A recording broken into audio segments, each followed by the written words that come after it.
அறத்தின் வழி நின்று வழிபடுத்த இனத்திற்கான ஒரு ஊடகம் வள்ளுவம். சப்ஸ்கிரைப் செய்து உறுதுணையாகுங்கள், பொருளாதாரம் கொடுத்து பெருந்துணையாகுங்கள்.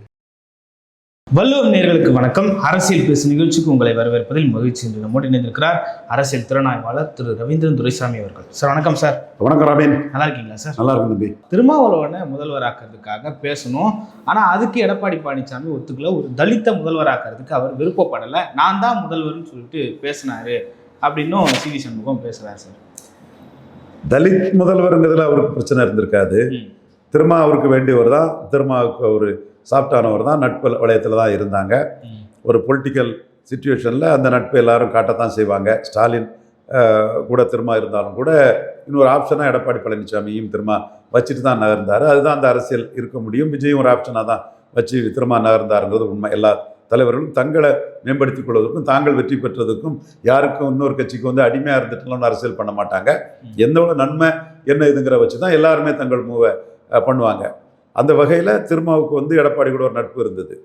எடப்பாடி திருமாவை ஒத்துக்கிடாதது காரணம், அவர் திருமாவுக்கு கீழே அமைச்சராக இருக்க மாட்டார். வேலுமணி இருப்பார், இவர் சி வி சண்முகம் இருப்பார். அவங்க பவர்ஃபுல் ஆயிடுவாங்க. அந்த பவரை பயன்படுத்தி எடப்பாடி பொதுச்செயலாளருங்கிறதுல அவங்க தூக்கி போடுறதுக்கும் முன் வந்துடுவாங்களோன்னு அச்சம் வந்துட்டு அவருக்கு. அது தேவையில்லாத அச்சம். ஆக்சுவலாக அவர் திருமாவை சம்மதிச்சிருப்பாருன்னா ஒரு வருஷத்தில் விஜயே எதிர்கட்சி வரிசையில் இருக்கக்கூடிய விஜயை இவரை சிஎம்மாக சம்மதிச்சு ஆட்சியை மாற்றிருக்கலாம் சூழலுக்கு தக்கன. ஸோ அந்த இடம் வந்து அவர் திருமாவை சம்மதிக்கிறதுல தன் கையில் ஒரு அரசு இருக்கும், தனக்கும் ஒரு சிஎம் கேண்டிடேட் ஒரு 1.25 வருஷத்தில் வரதுக்கு வாய்ப்பு உண்டுங்கிறதெல்லாம் அவர் ஃபோர்ஸி பண்ண தவறிட்டார். அது ஸ்ட்ராட்டஜிக்கல் பிளண்டராக தான் எடப்பாடி கிட்ட நான் பார்க்குறேன். ராஜேந்திரன் நான் தான் சொல்கிறேன், அதுதான் நான் ஸ்ட்ராட்டஜிக்கல் பிளண்டர்னு சொல்கிறேன். கிராப்பர்னு நான் தான் சொன்னேன். அதே தான் 26 அவர் ஓட்டு எடுத்த பிறகு அவர் தலைமைக்கு விழுந்த ஓட்டுங்கிறதையும் நான் ஆனஸ்டாக ஒத்துக்கிறேன். நம்ம வந்து யதார்த்தம் what is writing on the வால்ங்கிறத மறைச்சி பேசுறதுல ஒன்றும் இல்லை. இந்த இடத்துக்குள்ள அவர் தலைமைக்கு விழுந்த ஓட்டு தாங்கிறத ஒத்துக்கூடிய நான் தான். அவர் திருமாவளவன் முதல்வருங்கிறது எஸ்சிங்கிறதுக்காகவோ திருமாவளவன் சகோதரர் தலித்துங்கிறதுக்காகவோ கண்டிப்பாக எடப்பாடி பழனிசாமி அதை இது பண்ணலை. எந்த அரசியல்வாதியும் அப்படி இருக்க மாட்டாங்க. அந்த இடத்துக்குள்ள அவர் திருமா சிஎம்மானா சி வி சண்முகமும் வேலுமணியும் விஜயபாஸ்கரும் பவர் ஆயிடுவாங்க. அந்த அடிப்படையில் தான் அதை மறுத்திருப்பாரே தவிர அட்டோர்னி பிரிவு சகோதரருங்கிறதுக்காக இல்லை. இப்போ சி வி சண்முகம் இருந்தாலும் எடுத்துங்க, அட்டோர்னி பிரிவு சகோதரர்னு சொன்னால் அவங்க ஊரில் 4 பேர் லோக்கலில் இருக்கும் வந்து கேட்பான், என்ன ஆகுமா? அது அவருக்கு தெரியும், இவன் இப்படி தான் கேட்பான். அதிகாரம் முக்கியம். அதிகாரம் திருமாவளவன் மூலம் வருதுன்னா அந்த அதிகாரத்தை யாரும் வந்து வேண்டான்னு சொல்ல மாட்டாங்க. சி வி சண்முகம் வேண்டான்னு சொல்ல மாட்டார், 100% வேண்டான்னு சொல்ல மாட்டார். பட் இதில் கெடுத்தது வந்து எடப்பாடி பழனிசாமி தான். இவங்கெல்லாம் பவர் ஆயிடுவார்னு நம்பி கெடுத்துட்டார். இப்போ இவங்க சூழ்நிலைக்கு தக்கன பேசுகிறாங்கன்னாலும் கூட அதை ஸ்பாயில் பண்ணது வந்து திருமாவளவன். இதை ஸ்பாயில் பண்ணது வந்து எடப்பாடி பழனிசாமி. அவர் ஸ்பாயில் பண்ணது திருமாவளவனுக்கு எதிராக இல்லை, சி வி சண்முகமும் இவர் வேலுமணியும் பவர் ஆயிடுவாங்கங்கிறதுக்காக. ஓகே சார், சி வி சண்முகம் அவர்கள் ரொம்ப காட்டமாக விமர்சித்து சொல்லியிருந்தாரு, உன் பிள்ளைங்க மேலே சத்தியம் பண்ணு அப்படின்லாம் சொல்லியிருந்தாரு. அதே போல் ஏடிஎம்கேவோட ஐடி விங்லேருந்து நீங்கள் 3 அமைச்சர்கள் 3 பேர், அந்த 3 பேர் உங்களுடைய மாவட்டத்தில் என்ன கிழிச்சிங்க அப்படின்ற மாதிரிலாம் எழுதியிருந்தாங்க. எடப்பாடி பழனிசாமியோட தயவில் தான் நீங்களே வெற்றி பெற்றிருக்கீங்கன்ற மாதிரி எழுதிட்டாங்க. இந்த ரொம்ப அதிகமாக போயிட்டு இருக்கு சார் பேச்சு மோதல். இல்லை, அது கிளைம் பண்ண தானே செய்வாங்க. நீங்கள் எடப்பாடி பழனிசாமி முதல்வர்னு சொல்லி தானே வந்தீங்க. உங்களுக்கு க்ளவுட் இருக்குது, செல்வாக்கு இருக்குது. உள்ளாட்சி தேர்தலில் சி வி சண்முகம் சாதிச்சிருக்கிறாரு, தோத்தாலும் சாதிச்சிருக்கிறாரு. நம்ம அதை இன்னைக்கு நேரத்தில் என்றைக்குமே சொல்லிட்டு இருக்கிறோம். அதே மாதிரி பரையர் சமூக எதிர்ப்பையும் மீறி பெரிய லீடிங்கில் ஜெயித்திருக்கிறாரு. ஓகே, ஒரு அதிமுக அரசியல் அதை நம்ம சொல்லும்போது அவர் கோவப்படுறாரு. பட் பெரிய லீடிங்கில் ஜெயித்தாருங்கிறதே நம்ம தான் சொல்கிறோம். தென் இவர் வேலுமணிக்கு என்டையர் கொங்கு பெல்ட்டில் அவரும் விளையாட கவுண்டர். ஒரு வேடிக்கை பாருங்கள், வேலுமணியும் செந்தில் பாலாஜியும் பேசுனது தான் எடப்பாடிக்கு இதாக இருக்குது. யோ கவுண்டர் அரசியலாயா பண்ணுறிய? இப்போ நான் கவுண்டர் கம்யூனிட்டி, நம்ம வந்து பலவன் கம்யூனிட்டி, அது நமக்கு எந்த இதுவும் கிடையாது. நம்ம தான் குருமூர்த்தி தூக்கி போடும்போது நம்ம தான் போட்டால் சசிகலா காலில் போய் விழுந்துருவாங்க. அது சசிகலா ஸ்ட்ரெங்தன் ஆயிடுவாங்க. ஸ்டாப் பண்ணதுக்கு காப்பாற்றணும்னு நம்ம காப்பாற்றணும். பட் அவருக்கு ஒவ்வொரு இதுவும் வேலுமணியை நோக்கி, கவுண்டருங்கிறத நோக்கி, வேலுமணியும் செந்தில் பாலாஜியும் ஏன் பேசுகிறாங்கங்கிற நோக்கி அந்த இதுக்குள்ளே வந்து அந்த நகர்வுகள் மூவ்ஸு அதில் இருக்குது. அது தனக்கு எதிராக ஆயிருமோங்கிற அந்த செல்ஃப் செக்யூரிட்டி, அதில் தான் தற்காப்பு கலையில் தான் எடப்பாடி பழனிசாமி அதில் இருக்கிறாரு. செல்லம் போல் அவர் திருமாவளவனை சிஎம்மாக ஏற்றிருக்கலாம், கோட்டை விட்டுட்டாரு. ஸ்ட்ராட்டஜிக்கல் பிளண்டர்னு நான் பார்க்குறேன். நான் கூட திருமாவளவன் சிஎம்ங்கிறது பார்த்துருப்பீங்க நீங்கள் எல்லாமே. நம்ம அதில் தெளிவாக நின்னோம். பட் அவர் அதில் கோட்டை விட்டுட்டார். ஓகே சார், இதே நிலை தொடர்ந்தா ஏடிஎம்கேவோட ஃபியூச்சர் என்ன ஆகுது சார்? சரி, அதுதான் நான் தெளிவாக சொல்லிட்டேன் சார். இனிமே 98 மாதிரி ஒரு நிலைமை தான் தமிழ்நாட்டில் வரும். ஓகே, நீங்கள் உள்ளாட்சி தேர்தலில் அதில் மாற்றிட்டீங்கன்னு வைங்க, அமைப்பு ரீதியான பலத்தை வச்சு தாவேக்காவோட அதிமுக அதிக உள்ளாட்சி இடங்களும் வாக்குகளும் பெற்றுட்டாங்கன்னு வைங்க, அப்போ நான் வந்து ஒன் டைம் ஓட்டுன்னு சொல்லிட்டு போயிடலாம். பட் விஜய் தலைமை குழுந்த ஓட்டு நான் ஒன் டைம் ஓட்டாக எடுக்கல. அது இனிமேல் வந்து தோற்று போனவங்களாம் ஒன்று சேர்ந்து தான் விஜய் எதிர்கொள்ள முடியுங்கிறது என் கருத்து. அது ஒரு நாளில் வரும்னு நான் கருதலை, ஒரு நாளில் வந்துடும் நான் கருதலை. உள்ளாட்சி தேர்தலுங்கிற ஒரு களம் இருக்குது, டைரக்ட் எலெக்ஷன் தான் விஜய் போவார். அதில் அதிமுக கட்சி பலத்தில் ரெட்டால பலத்தில் எடப்பாடி வந்து வேக்கத்தகு வெற்றிகளை பெற்றுட்டாருன்னா அது சஸ்டெயின் பண்ணி நிற்கிறதுக்கு வாய்ப்பு இருக்குது. அதுலேயும் விஜய் நம்பர் ஒன்றா வந்துட்டாருன்னா ஆட்டோமேட்டிக்காக அது பிறகு வந்து ஒரு பிளேயராக, ஒரு தவிர்க்க முடியாத ஒரு பிளேயராக இருப்பார். ஆல்டர்னேட்டிவ் ஃபோல்ட்ஸுங்கிறது உதயநிதி ஸ்டாலினுக்கு போயிட்டு, ஆல்டர்னேட்டிவ் ஃபோல்ட்ஸுங்கிறது திமுகவுக்கு போயிட்டு உதயநிதி ஸ்டாலினுக்கே போயிட்டு. நான் ஸ்டாலினை குறைச்சி மதிப்பிடலை, அவர் தான் லீடர். இந்த 2 நாள் ஸ்பீச்சில் எடுத்துட்டார், அவர் தான் லீடர். பட் விஜய்க்கு பெரிய புகழில் விஜயை எதிர்கட்சி தலைவராக வந்து எதிர்கொள்கிறாருங்கும்போது ஆட்டோமேட்டிக்காக அவருக்கு அதாவது சரித்திரம் திரும்புங்கிற மாதிரி உதயநிதி ஸ்டாலினுக்கு டெலிகேட்டட் பவர் தான். Stalin alone can't one and two things in டிஎம்கேங்கும் போது அவருக்கு அந்த இமேஜ் அதுக்குள்ளே வந்துட்டு. ஸோ இந்த கட்டம் வந்து எடப்பாடி பழனிசாமி ஆல்டர்னேட்டிவ்ங்கிறது போயிட்டு, ஒரு ஆல்டர்னேட்டிவ் பொசிஷனுங்கிறத மேலும் வந்து வேலுமணியும் சிவி சண்முகமும் விஜயபாஸ்கரும் வீரமணியும் அன்பழகனும் வந்து வீக்கெண்ட் பண்ணுறாங்க.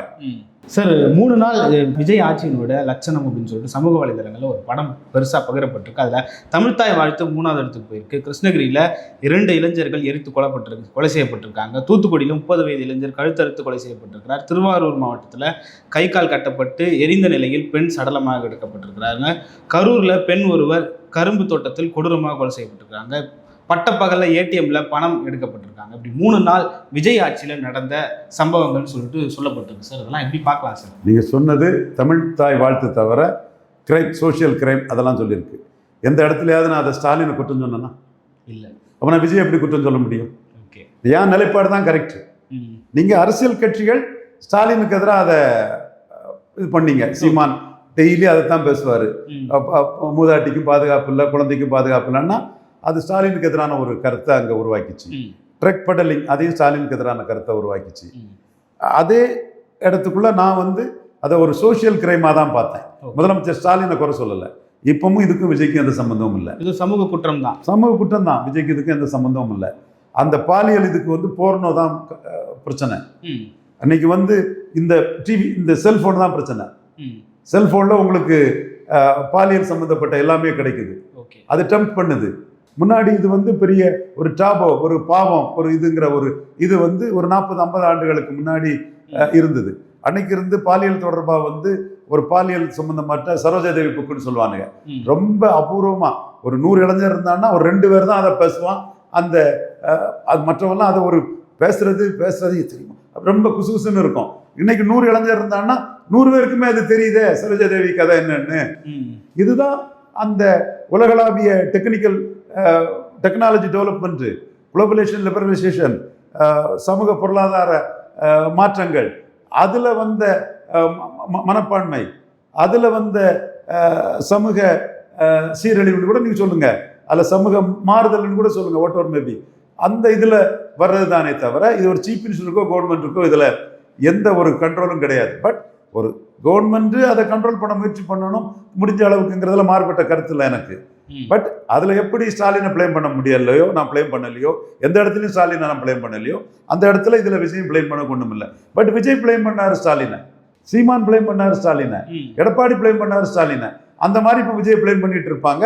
பட் என்னோட கருத்து இது ஒவ்வொன்றும் ஒரு சயின்டிஃபிக்காக ஒரு உளவியலோடு ஆராய்ச்சி பார்க்க வேண்டியது ஹெட் ஆஃப் தி கவர்மெண்ட்டுக்கு. இதில் சரி, எந்த கவர்மெண்ட்டுங்க கற்பழிப்பு நடக்கும்னு நினைப்பான்? ஓகே, அது எப்படிங்க? அதுதான் நான் அன்னைக்கு சொன்னேன். அந்த இது வந்து மற்ற ஸ்டேட்டு கூட கம்பேர் பண்ணி சொன்னேன். பின்ன என்னென்னா திமுக காரங்க இதை சரியாக டிஃபெண்ட் பண்ணவும் இல்லைங்கிறதும் ஒரு இது. அவங்களும் இதுக்கு நம்ம பொறுப்பு இல்லைன்னு நினச்சிக்கிட்டு அப்படியே போயிட்டாங்க. ஸோ இதில் விஜய்க்கு இது பொறுப்பு இல்லை, விஜய்க்கு இதுக்கு சம்மந்தம் இல்லை. ஓகே, அதுக்காக நம்மளோட அரசியல் ரீதியான காங்கிரஸ் இன்க்ளூசிவ் தாவேகா எதிர்ப்புங்கிறது வந்து நாம் அதை தமிழ் மண்ணில் அச்சீவ் பண்ணதுக்குள்ள நம்மளோட அந்த பணிகள் இது ஒரு லாங் ப்ரிசிஸில் இருக்குது. மோடி சென்ட்ரிகாட் வந்து இதில் நாட்கள் இருக்குது. அந்த பணி நமக்கு எல்லா இடத்துலையும் வந்து நேரடியாகவும் மறைமுகமாகவும் திட்டமிடுதலோட அது தொடர்ந்துட்டு இருக்குங்கிறதும் என்னுடைய வியூவர்ஸுக்கு நான் சொல்லிக்கிட கடமைப்பட்டிருக்கேன். ஓகே சார், இந்த இடத்துல 4வது அணியா இருந்த நாம் தமிழர் ஒரு பாதி சரிவுக்கு மேல ஒரு முதல் முறையா சரிவு நோக்கி போயிருக்காங்க. அந்த சரிவை எப்படி பார்க்கலாம், எதனால அந்த சரிவு வந்ததுன்றது ஒரு பெரிய கன்ஃபியூஷன் ஸ்டேட்மெண்ட்டா இருக்கு, எப்படி பார்க்கலாம்? அது சரிவுங்கிறது விஜய் தரப்பு ஹோப்பை கொடுத்துட்டாங்க. ஓகே, ஐ எம் வெயிட்டிங்னு முதல்ல சொன்னது விஜய் தரப்பு அதை பயன்படுத்தி சீமான் வந்து விஜயை ஏற்றுக்க தயாராக இருந்தாருங்கிறத அவங்க இன்ஸ்டாகிராம் அதெல்லாம் தெளிவாக வந்து அதை பிரச்சாரம் பண்ணிட்டாங்க. லேட்டர் சைடில் தான் நான் தான் உண்மையான மாற்றங்கிறது சீமான் எடுத்தார். ஃபஸ்ட்டு வந்து அந்த ஒரு ஹோப்பை விஜய் சீமான் அலையன்ஸுங்கிற ஒரு ஹோப்பை அவர் கொடுத்தாரு. அப்புறம் அதை அன்டூ பண்ணுறதுக்கு டே பை டே சிரமப்பட்டு தான் அன்டூ பண்ணார். பட் அவர் ஏற்கனவே சொன்னது ரெக்கார்டிக்கலாக இருக்குல்ல, அதை பயன்படுத்தி தாவேக்காக்காரங்க அதை பிரச்சாரம் பண்ணாங்க. என்றாலும் விஜயை எதிர்த்து களம் கண்டதுனால தான் இந்த ஓட்டை அது தாக்கு பிடிச்சிது. அல்லது இந்த ஓட்டு தாக்கு பிடிச்சதில் பிடிச்சிருக்கூட வாய்ப்பு இல்லை. ஆனால் ஃப்ரெஞ்சு ஃபார் பிரான்ஸுங்கிற ஒரு பிரான்ஸில் உள்ள ஒரு கட்சி கீழே இறங்கியும் இன்னைக்கு நம்பர் 1 கட்சியாக பிரான்ஸில் இருக்குது. காரணம் ஐடியாலஜி வலிமை. சீமான்ட்ட வேலுப்பிள்ளை பிரபாகரன்ற தலைமையின் வலிமையும் ஐடியாலஜி வலிமையும் இருக்குது. ஸோ நீங்கள் வந்து உங்கள் ஐடியாலஜி சென்ட்ரிக்கான தரப்புக்கு நீங்கள் கன்சிடா மாதிரி ஃபைட் பண்ணுனா மீண்டும் உங்களுக்கு ஒரு ஜம்பு இருக்கத்தான் செய்யுது. இதில் சீமானுக்குள்ள ஒரு பெரிய அட்வான்டேஜ் என்னென்னா, ஃபஸ்ட்டில் பார்த்ததுமே ஷாக்காக தான் இருக்கும். சீமான் விஜய்ங்கிறத விஜய் 35க்கு போனதில் பெரிய ஷாக்காக தான் இருக்கும். கவர்மெண்ட் ஃபார்ம் பண்ணாலே ஷாக்காக தான் இருக்கும். பட் இதில் அட்வான்டேஜ் என்னென்னா, நீங்கள் திமுகவே அதிமுக அந்த ஃபைட்டை உடைக்க முடியாமல் திணறீங்க. 16, 19, 21, 24 4 எலெக்ஷன், இடைத்தேர்தல், உள்ளாட்சி தேர்தல் எதுலையுமே நீங்கள் திமுக அதிமுக உடைக்க முடியல. தினகரன் உடைச்சாரு ஆர்கே நகரில். டாக்டர் ராமதாஸ் ஒரு 4 தொகுதியில் உடைச்சாரு. விருத்தாச்சலத்தில் கேப்டன் விஜயகாந்த் உடைச்சாரு. பாஜக ஆர்எஸ்எஸ் இந்து முன்னணி நாங்கள் கன்னியாகுமரியில் 84 ஐயா தாளிங்க நாடார் வை பாலச்சந்திரன் ஒரு கேண்டிடேட்டை போட்டு உடைச்சோம். இதெல்லாம் அங்கங்கே ஒரு இடைத்தேர்தல். ஒரு பகுதியில் ராமதாஸ், ஒரு பகுதியில் இந்துத்துவா, ஒரு இவர் பொன் ராதாகிருஷ்ணன் ஜெயித்ததுனாலும் சரி, இவர் அன்புமணி ஜெயித்ததுனாலும் சரி, விஜயகாந்த் விருத்தாச்சலத்தில் ஜெயித்ததுனாலும் சரி, தினகரன் ஆர்கே நகரில் ஜெயித்தாலும் சரி, ஒரு பேன் தமிழ்நாடு இது நடக்கலை. விஜய் பேன் தமிழ்நாட்டிலே உடைச்சி நம்பர் 1 ஆகிட்டார். அப்போ இது ஒரு நியூ எக்ஸ்பெரிமெண்ட். கேட்டு திறந்துட்டு கதவு உடைக்கப்பட்டது. யார் வேணாலும் என்ன டிராவல் பண்ணலாம். அண்ணாமலை அதுக்குள்ளே தான் தன்னுடைய ஸ்ட்ராட்டஜியை உள்வைக்கிற மாதிரி தெரியுது. விஜய் திறந்த கேட்டுக்குள்ள நம்மளும் பயணம் பண்ணலான்னு தான். அண்ணாமலை இன்னைக்கு சனாதான எதிர்ப்புங்கிறத உங்களுக்கு உண்மையிலே ஒரு ஆனஸ்டியும் நேர்மையாக இருந்ததுன்னா உதயநிதி ஸ்டாலினோ விஜயோ வந்து முஸ்தபா சொன்னதும் நீங்கள் தேர்தல் களத்துக்குள்ளே சொல்லிடுவீங்க. ஆனால் அவர் அந்த விஜய் திறந்த பாதையில் அண்ணாமலை பயணிக்கிறதுக்கான ஒரு ரூட்டை தான் அவர் போடுற மாதிரி தெரியுது பிஜேபிக்குள்ளே இருந்தாலும். ஒரு சீமானுக்கும் விஜய் அந்த கதவை அடித்து உடைச்சி திறந்து பாதையை செப்பனிடப்பட்டது. மீண்டும் சீமானுக்கு விஜயால் இது லாபம் மாட்டேதை எடுக்கலாம். திமுக வர்சஸ் அதிமுக அரசியலை உடைக்க முடியாத, உடைக்க முயற்சி பண்ணி களத்துக்கு வராத ரஜினிகாந்த், உடைக்க முடியாத விஜயகாந்த் விருத்தாச்சலம் மட்டும் உடைச்சார். உடைக்க முடியாத கமலஹாசன், உடைக்க முடியாத தினகரன், அவர் ஆர்கே நகரில் மட்டும் உடைச்சார். உடைக்க முடியாத திருமாவளவன், அவர் 2வது இடம் வந்தார் சிதம்பரத்தில், அவ்வளோதான். உடைக்க முடியாத ராமதாஸ் தர்மபுரியில் 2வது வந்தார். உடைக்க முடியாத ஆர்எஸ்எஸ் இந்து முன்னணி கன்னியாகுமரி டிஸ்ட்ரிக்டில். இப்படி இதை உடைக்கிறதுக்கு எல்லாரும் முயற்சி பண்ணி உடைக்க முடியாத சூழ்நிலையில் விஜய் உடைச்சிட்டார். முயற்சி பண்ணி ஏசி சண்முகம் உடைக்க முடியல, பாரிவேந்தர் உடைக்க முடியல, திருமாவளவன் உடைக்க முடியல. இப்படி நான் இதெல்லாம் கணக்கு பண்ணி வச்சு தான் நான் சில ஸ்ட்ராட்டஜி வச்சுருந்தேன். எனிவே காலம் சூழ்நிலையும் விஜய்க்கு அது பயன்பட்டுச்சு. நம்ம வெளிப்படையாக சொன்னது தான். ரஜினி சென்ட்ரிக் எலெக்ஷன் சொன்னோம், விஜய் சென்ட்ரிக் எலெக்ஷன் நடத்திட்டு போயிட்டாங்க. ஓகே, அண்ணன் ரஜினிகாந்த் 50 விழுக்காடுக்கு பொசிஷன் பண்ணணும்னு சொன்னோம், முதன்மை சக்தி பொசிஷன் பண்ணிட்டாங்க. ஓகே, அது அவங்களுக்குள்ள டைமு, காலம், நேரம், ஜெயித்துட்டாங்க, மக்கள் ஆதரவு ஜெயித்துட்டாங்க. அதை மனப்பூர்வமாக ஏற்றுக்கிட்டு ஒரு வகையில் நாம சொன்னது ஸ்ட்ராட்டஜியை பயன்படுத்தியிருக்காங்கிறது ஒரு சின்ன ஆத்ம திருப்தி அடைஞ்சாலும் they are the winner, win பண்ணிட்டாங்க. பட் இதில் உள்ள அட்வான்டேஜ் சீமானுக்கு என்னன்னு பாருங்க. அந்த திமுக அதிமுக அந்த இரும்பு கோட்டையை உடைச்சு தள்ளிட்டாரு. என்ன யார் வேணாலும் டிராவல் பண்ணலாம். அதில் ட்ராவல் எப்படி சீமான் ட்ராவல் பண்ணுறாரு, என்ன சொல்லி ட்ராவல் பண்ணுறாருன்றதை கான்ஃபிடண்ட்டாக ட்ராவல் பண்ண ஆரம்பிக்கணும். ஃபஸ்ட்டில் அந்த ரிசல்ட்டை பார்க்கும்போது எல்லாருக்கும் ஒரு ஷாக்காக தான் இருக்கும். அது பிறகு அதோட காரணங்களை பார்க்கும்போது, அதோட அட்வான்டேஜ் என்னென்னு பார்க்கும்போது, திமுக வர்சஸ் அதிமுக ஃபைட்டு உடஞ்சது அட்வான்டேஜ். மீண்டும் அது முழுமையாக உடஞ்சதுங்கிறது உள்ளாட்சி தேர்தலில் தெரிஞ்சு போகும். ஓகே, உள்ளாட்சி தேர்தலில் முதல்ல திமுக, 2வது அதிமுக உடையலன்னு எடுக்கலாம். உடைச்சாச்சு விஜய், உள்ளாட்சி தேர்தலையும் அது கன்ஃபர்மேட்டிவ் டெஸ்ட் முடிஞ்சு போகும் நான் கருதுறேன். அப்படி உடையிறது எல்லா பிளேயருக்கும் வந்து கேட்டு திறந்து விட்டுட்டு நம்ம யார் வேணாலும் உள்ள நுழையலாம். மண்டல் கமிஷன் வந்த பிறகு தான் ஓபிசி அந்த கேட்டை திறந்து ஓபிசி விட்ட பிறகு எவ்வளோக்குள்ள ஓபிசி வளர்ந்துட்டு இருக்காங்க. அதே மாதிரி திமுக அதிமுக இரும்பு கோட்டையா இருந்ததை விஜய் அடிச்சு உடைச்சிட்டாரு. இனிமேல் மற்றவங்க டிராவல் பண்றதுக்கு அது பயன்படுறோம்னு அதில் உள்ள அட்வான்டேஜஸ் பொசிஷனை தான் நம்ம பார்க்கணும். சீமானுக்கு அதில் பாசிட்டிவ் இருக்கு. அந்த பாசிட்டிவ்ங்கிறது அந்த அறிக்கையில சொல்லியிருக்காரு. திமுக அதிமுக அரசு அமைஞ்சிருக்குன்னு அறிக்கை சொல்லியிருக்காரு. அதை தான் பாசிட்டிவா சொல்லணும். நெகட்டிவா பேசுறதுக்கு நிறைய இருக்குது. பாசிட்டிவ் பாஸ்ட், ரெட்ராஸ்பெக்டிவா பேசி பிரயோஜனம் இல்லை. ஓவர் அந்த டைம் ஓவர். என்ன அடுத்து என்ன வாட் நெக்ஸ்ட் போது விஜய் உடைச்சு தந்திருக்காரு. உடைச்ச இடத்துல அந்த பாதையில நம்ம எப்படி டிராவல் பண்ண முடியும், நம்ம இஷ்யூஸ் எப்படி எடுக்க முடியும். திருப்பூர் நாம் தமிழர் தம்பிகள் வந்து அந்த வட இந்தியர்களால் பாதிக்கப்பட்டதை புலிக்கடிகளோட அந்த கேண்டிடேட் சகோதரி வந்து களத்துக்குள்ள இருக்கிறாங்க. இப்படி களத்துல நின்னுங்க, உங்க இஷ்யூ எடுத்து இது பண்ணுங்க, அவ்வளவுதான். ஓகே சார், இதில் வந்து ப்ரெஸ் மீட் இனிமேட் வைக்க மாட்டார் சீமான் அப்படின்னு சொல்லிட்டு சொல்லப்படுகிறது.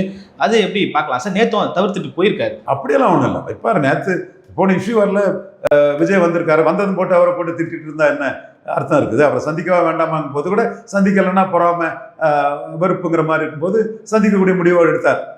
புரியுதுங்களா உங்களுக்கு? அப்பவும் அவர் வராரு, சந்திக்காம இருந்தோன்னா அதை வரும்போது இவர் வாக்கு வங்கிக்குள்ள ஒரு குட்டிகளுக்கு தான் அவர் வராரு. அரசியல் இருக்கு.